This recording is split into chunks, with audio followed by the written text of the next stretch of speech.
Sekolah Birokrasi Channel yang saya cintai.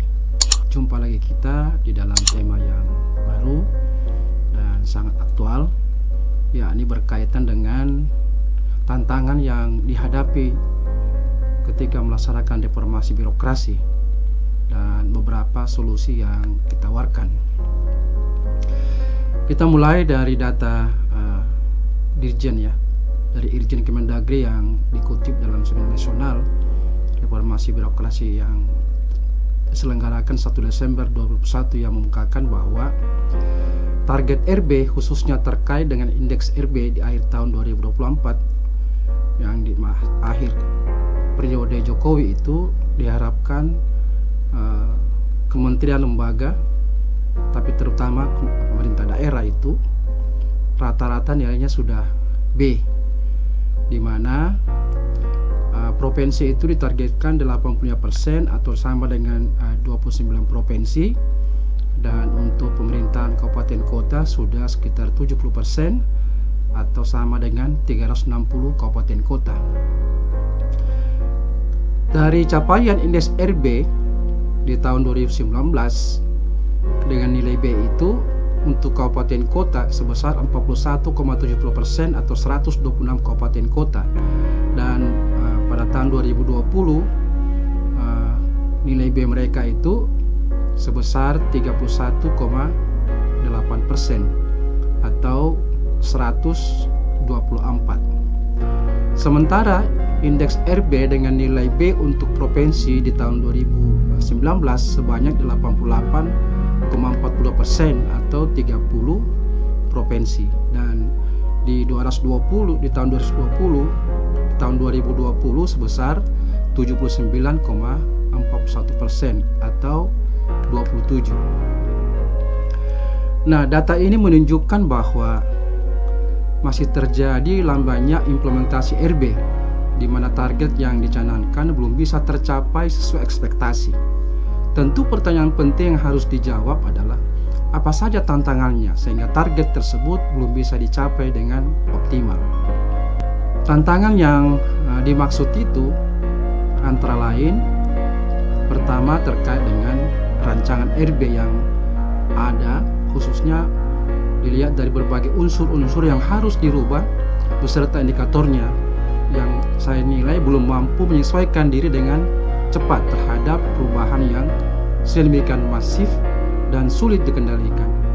Karena itu berbagai tantangan yang muncul tersebut itu membutuhkan dekonstruksi, baik menyangkut arah kebijakan, strategi, proses, struktur, dan dukungan teknologi, infrastruktur, dan ASN yang relevan dengan situasi yang dihadapi.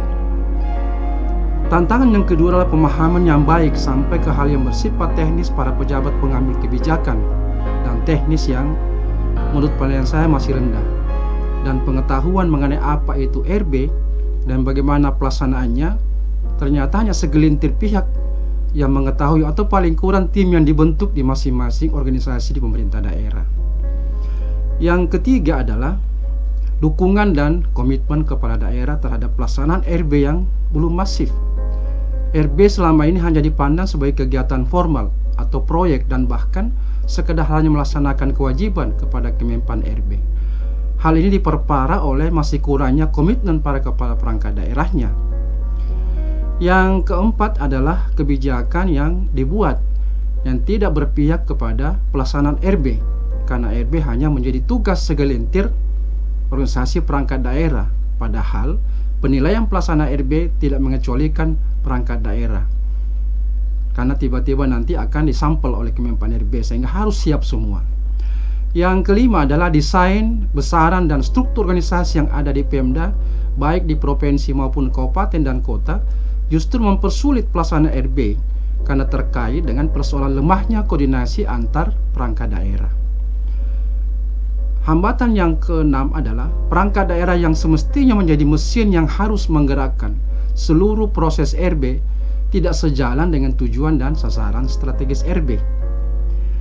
Yang ketujuh adalah belum tumbuhnya sinergitas antar perangkat daerah untuk mewujudkan kualitas RB yang belum tercipta, Kalaupun ada perangkat daerah yang melaksanakan RB, itu hanya dilaksanakan oleh masing-masing perangkat daerah tanpa mengedepankan pentingnya sinergitas agar hasilnya bermanfaat dan bahkan berdampak bagi masyarakat. Hambatan yang kedelapan adalah bahwa perangkat daerah yang ada masih berorientasi pada upaya mengejar output daripada outcome dan bahkan jauh dari impact. Karena itu keinginan RB agar terjadi sinergitas program antara perangkat daerah menjadi hal yang mutlak, namun belum terjadi, sehingga pencapaian dari program pembangunan dalam konteks pemerintah daerah itu belum bisa mencapai dengan baik. Pembangunan melalui prinsip-prinsip share outcome itu belum terjadi. Padahal jika outcome di-share di antara para perangkat daerah, maka yang terjadi adalah munculnya sinergitas dan kolaborasi antar perangkat daerah. Hambatan yang kesembilan adalah program dan kegiatan dilaksanakan di setiap perangkat daerah tidak didasari oleh prinsip-prinsip RB, sehingga program dan kegiatan tidak menjadikan RB sebagai faktor pendorong untuk mencapai target dan sasaran yang sudah ditentukan. Yang ke-10 adalah komposisi ASN saat ini berada dalam beberapa tipe dan generasi. Misalnya generasi baby boomers, generasi X, milenial, generasi Z, dan bahkan generasi W ya. Namun desain dan mekanisme kerja masih menggunakan metode one for all. Demikian pula para pimpinan perangkat daerahnya masih mempertahankan gaya kepemimpinan tradisional sehingga tidak mampu menggerakkan dan memanfaatkan potensi generasi muda yang luar biasa ini. Yang ke-11 adalah pemanfaatan teknologi digital yang sedemikian masif mesti diadopsi ya, agar lebih mudah menjalankan organisasi, namun belum merata disebabkan karena tingkat literasi teknologi informasi di kalangan ASN khususnya di level pengambil keputusan masih rendah. Ke-12 adalah masih kuatnya mental silo di birokrasi, tidak hanya di level individu pegawai tetapi sampai kepada unit-unit yang ada di dalam organisasi perangkat daerah, sehingga mempersulit kolaborasi dan sinergitas ketika melaksanakan berbagai program pembangunan. Beberapa solusi yang dapat ditawarkan agar pelaksanaan RB ke depan bisa lebih baik, di antaranya adalah untuk mengatasi semua kendala tersebut di atas, maka kementerian terkait yang menjadi motor penggerak langsung maupun tidak langsung dari pelaksanaan RB itu harus duduk bersama dan melakukan evaluasi terkait mengapa target-target yang sudah ditentukan itu belum bisa tepat dicapai sesuai dengan target.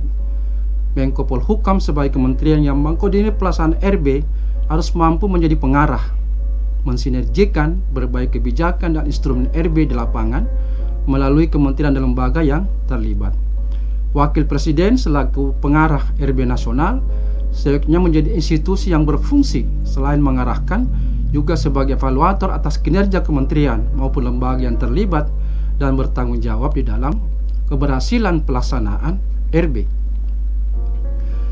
Berikutnya adalah kementerian dan seperti Kementerian PAN RB, Kemendagri, Bappenas, Kementerian Keuangan, BKN, LAN, ANRI, KSN harus mampu mensinergikan diri antar kementerian lembaga agar satu bahasa dan satu langkah baik dalam aspek arah kebijakan, strategi, dan implementasi RB, sehingga pihak pemerintah daerah tidak bingung dalam mengambil atau mengimplementasikan RB. Sampai saat ini masih seringkali ditemui adanya kebijakan yang tidak harmonis dan bahkan saling bertentangan antara kebijakan kementerian maupun lembaga yang diberlakukan di pemerintah daerah. Berikutnya adalah pemilihan area perubahan seyogyanya dapat ditinjau kembali, terutama kaitannya dengan hasil maupun dampak dari pengungkit RB atau area perubahan tersebut terhadap peningkatan peran birokrasi yang dapat memiliki dampak langsung bagi masyarakat. Bukan sasaran strategis yang dipandang mampu memperkuat birokrasi, mampu mengurangi korupsi dan kualitas pelayanan yang diberikan birokrasi yang semakin prima. Paling tidak bahwa ekspektasi presiden terkait pelaksanaan RB akan berdampak pada birokrasi yang mampu menciptakan outcome, berdaya saing, making delivery, birokrasi yang sederhana, lincah dan cepat, sehingga berbagai macam persoalan masyarakat bisa diatasi dengan baik. Karena kapasitas pemerintah daerah yang berbeda-beda, terutama Pemda yang ada di luar Pulau Jawa, maka saran kami adalah implementasi RB jangan dipaksakan untuk sama areanya dengan yang Pemda yang lebih maju ya, dan kapabilitasnya terkait birokrasinya. Makanya itu sehingga butuh ruang bagi pihak daerah untuk menentukan kira-kira mana skala prioritas yang paling mereka butuhkan dan berdampak langsung bagi masyarakatnya. Sehingga di sini perlu menggunakan asas fokus dan prioritas. Jangan kemudian mereka dievaluasi dengan menggunakan instrumen yang sama yang memang daerah tidak mampu untuk bisa laksanakan secara serentak. Karena itu memang harus diberikan kesempatan kepada mereka untuk meninjau kira-kira mana yang paling memiliki dampak ketika salah satu atau beberapa dari area perubahan itu yang mereka prioritaskan dan fokus untuk di RB. Berikutnya, dalam model evaluasi pelaksanaan RB selama ini harus melibatkan banyak pihak sehingga keterbatasan sumber daya dari Kemenpan RB dapat ditutupi, bisa dari kementerian atau lembaga atau bahkan dari perguruan tinggi yang memang konsen dengan RB. Demikian juga mekanisme mengembangkan kualitas RB di daerah tidak hanya pada akhir tahun dievaluasi, tetapi yang lebih penting lagi adalah adanya supervisi, monitoring evaluasi yang rutin sehingga ada waktu, ruang dan feedback bagi daerah untuk terus memperbaiki kualitas pelaksanaan daripada RB-nya. Peningkatan kapasitas ASN di daerah terkait dengan pemahaman dan kompetensi RB perlu diutamakan karena ini menjadi penggerak utama dalam pelaksanaan. Dan saran saya tidak tertutup kemungkinan Pemda yang tidak berhasil mencapai indeks RB yang minimum baik bisa diberi sanksi, misalnya dengan dikurangi DAU-nya supaya ada tanggung jawab bersama untuk memperbaiki. Dan saya kira yang terpenting juga adalah pemanfaatan digital dalam mendorong pelaksanaan berbagai pengungkit atau area perubahan yang sudah harus dilakukan agar lebih mudah, efisien dan lebih efektif pelaksanaannya. Nah, inilah saya kira beberapa langkah strategik yang dapat dilakukan dalam 3 tahun ke depan ini sehingga pelaksanaan RB terlihat hasilnya dan dirasakan oleh masyarakat.